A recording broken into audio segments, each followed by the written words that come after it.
살롬.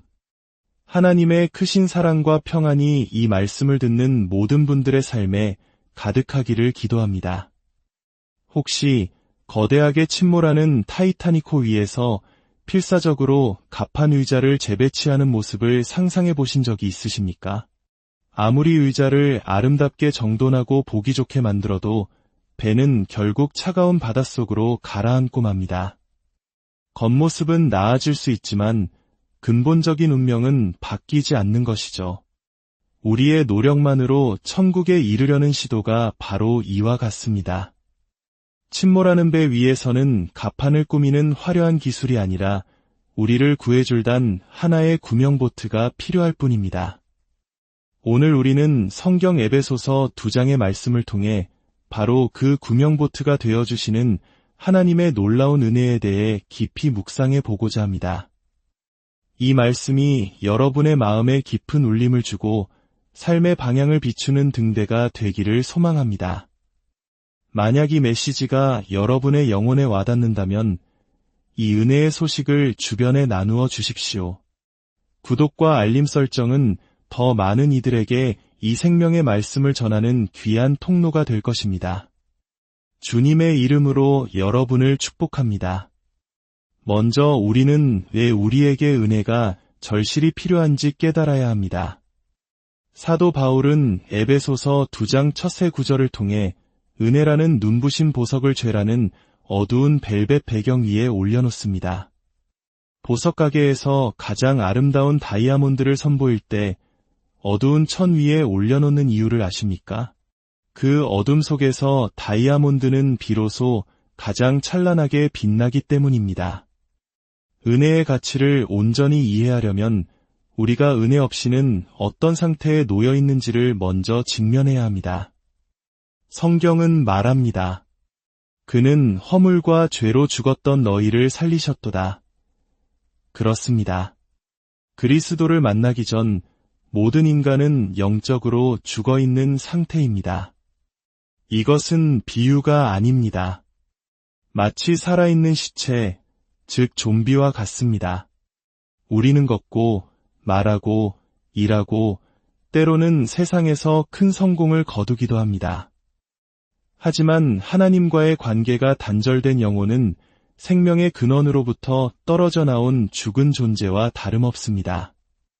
혹자는 이렇게 반문할지 모릅니다. 나는 죽었다고 느껴본 적이 없는데요. 당연합니다. 물고기가 자신이 젖어 있다고 느끼지 못하는 것과 같은 이치입니다. 죽음의 환경 속에 완전히 잠겨 있기 때문에 그것이 자신의 상태라는 것조차 인지하지 못하는 것입니다. 우리가 살던 그 죽음의 무덤, 그 영역의 이름은 바로 허물과 죄였습니다. 허물이란 정해진 길에서 벗어나는 것을 의미하고 죄란 관역을 빗나가는 것을 의미합니다. 우리 모두는 하나님이라는 올바른 길에서 벗어났고 하나님의 영광이라는 관역을 향해 활을 쏘았지만 처참히 빗나가 버린 존재들입니다. 더욱이 우리의 관은 세 개의 강력한 자물쇠로 잠겨 있었습니다. 첫째는 이 세상의 풍조, 즉 세상의 가치관입니다. 둘째는 공중의 권세 잡은 자, 사탄의 유혹입니다. 그리고 셋째는 우리 안에 있는 육신의 욕심입니다. 세상과 사탄, 그리고 우리 자신의 죄성이 우리를 죽음의 무덤에 단단히 가두고 있었던 것입니다. 이 절망적인 어둠 속에서 한 줄기 빛이 비칩니다. 4절은 이렇게 시작합니다. 그러나 하나님께서, 이 두 단어야말로 인류 역사상 가장 위대한 반전을 선포하는 말입니다. 그러나 하나님께서, 여러분의 삶이 아무리 절망적이고 문제가 해결될 기미가 보이지 않아도 이 두 단어를 기억하십시오. 우리의 모든 계산과 예상을 뛰어넘는 변수, 바로 하나님이 계십니다. 그러나 하나님께서 라는 말은 우리의 모든 상황에 하나님의 거룩한 개입이 시작되었음을 알리는 신호탄입니다. 은혜는 바로 하나님으로부터 시작됩니다. 그것은 우리의 노력이 아니라 전적인 하나님의 선물이요, 하나님의 선하심이며 하나님의 공급하심입니다. 그래서 구원의 영광은 오직 하나님만이 받으실 수 있는 것입니다. 죽어있는 우리가 스스로의 힘으로 관 뚜껑을 열고 나올 수는 없기 때문입니다. 긍휼이 풍성하신 하나님께서 그 크신 사랑으로 말미암아 허물로 죽은 우리를 그리스도와 함께 살리셨습니다. 여기서 그치지 않으십니다. 우리를 함께 일으키사 그리스도 예수 안에서 함께 하늘에 앉히셨습니다. 이것은 마치 이코노미석 표를 겨우 구해 비행기에 탔는데 갑자기 승무원이 다가와 고객님 1등석으로 모시겠습니다. 라고 말하는 것과 같습니다. 우리는 단지 구원받아 살아난 것을 넘어 만왕의 왕이신 그리스도 예수님과 함께 하늘의 보좌에 앉는 영광스러운 신분이 된 것입니다. 하나님의 은혜는 지금 이 순간으로 끝나지 않습니다. 7절은 우리를 영원의 시간 속으로 초대합니다. 이는 그리스도 예수 안에서 우리에게 자비하심으로써 그 은혜의 지극히 풍성함을 오는 여러 세대에 나타내려 하심이라. 하나님께서는 앞으로 올 영원무궁한 시간 속에서 우리를 통해 당신의 은혜가 얼마나 풍성하고 놀라운지를 온 우주에 전시하고 싶어 하십니다. 여러분의 인생에서 가장 행복했던 날, 가장 좋았던 순간을 떠올려 보십시오. 하나님께서는 말씀하십니다. 그것은 아무것도 아니다. 우리가 이 땅에서 경험하는 은혜는 앞으로 영원히 누리게 될 은혜의 맛보기에 불과합니다. 계약금과도 같습니다. 죄로 가득한 이 세상에서는 은혜의 전부를 받을 수 없지만 모든 죄와 슬픔이 사라진 그 나라에서는 하나님의 은혜가 폭포수처럼 우리에게 쏟아질 것입니다. 왜일까요? 그것은 우리가 잘나서가 아닙니다. 모든 것이 그리스도 예수 안에서 이루어지기 때문입니다. 성부 하나님께서는 그의 사랑하는 아들 예수 그리스도께 영광과 찬송과 모든 좋은 것을 부어주시길 원하십니다. 그런데 우리는 그리스도의 몸된 교회여 그의 지체입니다. 머리이신 그리스도께 뜨거운 물로 샤워를 하는데 어떻게 몸이 젖지 않을 수 있겠습니까? 머리로 쏟아지는 은혜의 소나기는 자연스럽게 온몸으로 흘러내려 우리를 흠뻑 적실 것입니다. 하나님의 무한하심처럼 그 은혜의 사원은 영원히 멈추지 않을 것입니다. 그렇다면 우리는 이 놀라운 은혜를 어떻게 경험할 수 있을까요? 8절과 9절은 명확하게 선포합니다.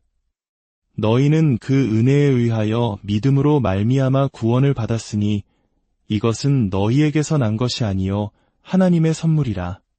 행위에서 난 것이 아니니 이는 누구든지 자랑하지 못하게 함이라. 구원은 오직 은혜로 오직 믿음을 통해 받습니다. 우리의 어떠한 행위나 공로도 1%도 더할 수 없습니다. 행위가 조금이라도 섞이는 순간 은혜는 더 이상 은혜가 아닙니다. 천국에는 자신의 공로를 자랑하는 공작새가 단 한 마리도 없을 것입니다. 모든 영광은 오직 하나님께만 돌아갈 것입니다. 그렇다면 우리의 행위는 아무 의미가 없을까요? 아닙니다. 바로 여기서 10절의 위대한 선언이 등장합니다.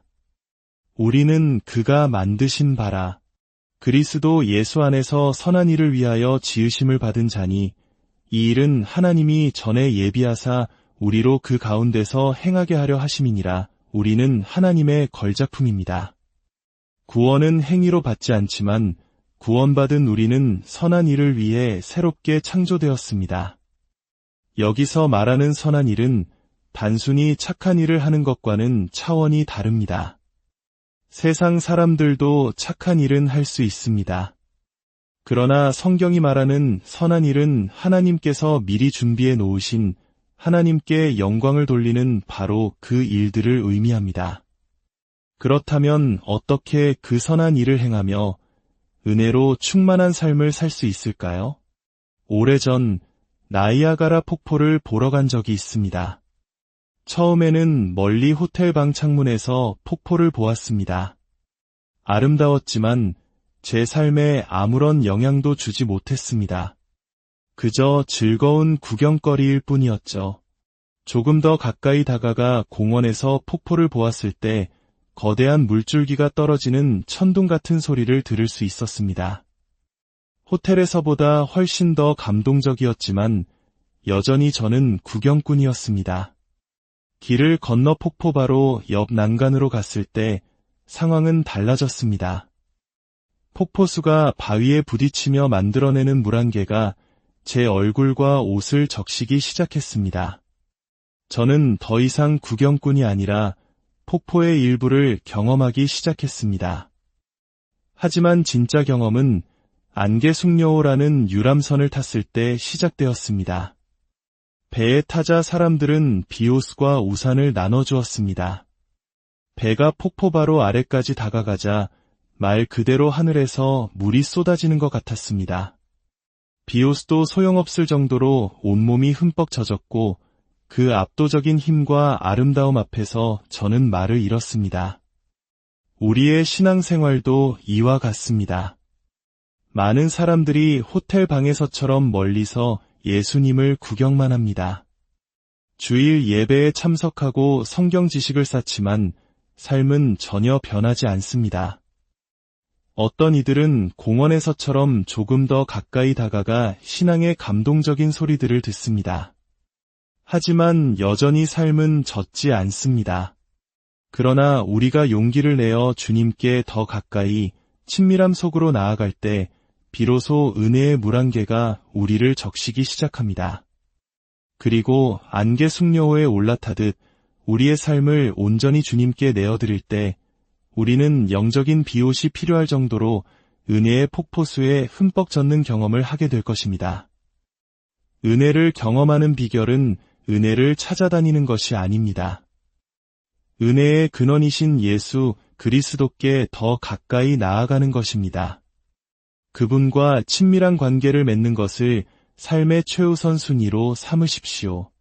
그러면 당신은 감당할 수 없을 만큼의 은혜를 경험하게 될 것이며 이 세상 속에서 빛나는 하나님의 살아있는 걸작품이 될 것입니다.